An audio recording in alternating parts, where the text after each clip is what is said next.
بسم اللہ بول کے کھاتا نہیں اور سمجھتا ہے کہ رزق کم پڑ رہا, شرم آتی. اتنا سا نہیں بول سکتا تو, بسم اللہ نہیں بول سکتا کھانے سے پہلے, کیسے برکت آئے گی؟ گھر میں آتا ہے سلام نہیں کرتا ہے. حدیث میں ہے گھر میں جائے تو سلام کر گھر والوں کو, تیرے لیے برکت ہوگی, گھر والوں کے لیے بھی تیرے لیے بھی. گھر میں آتا سلام نہیں کرتا, کتنا انرجی لگتی ہے اور اس کو کتنا ٹائم جاتا اس کو. لیکن تو جب دین کے اعمال کو تو نے ناقدری سے پھینک دیا, تجھ کو بھی اللہ نے پھینک دیا. دین زندگی میں آئے, اللہ کی بندگی زندگی میں آئے. کھانا کھایا آدمی بسم اللہ بول کے کھائے, کھانے کے بعد دعائیں پڑھے اس کی, تب جا کے رزق کا معاملہ ہوگا.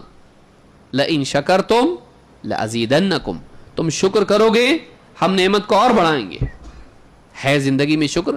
کھانے کے بعد کبھی الحمدللہ بولتا؟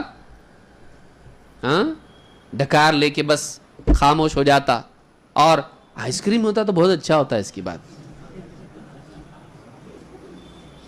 میٹھا کم ہے, میٹھا رہنا دعوت میں مزہ آ جاتا ہے.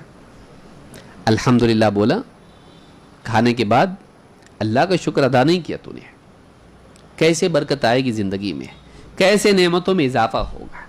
یہ اصل چیز ہے, یہ اصل چیز ہے. زندگی میں دین آئے, اللہ کی بندگی آئے, وہ اللہ کا بندہ بنے, پھر اللہ اس کو تھوڑے میں بھی کافی کر دے گا, تھوڑے میں بھی کافی کر دے گا.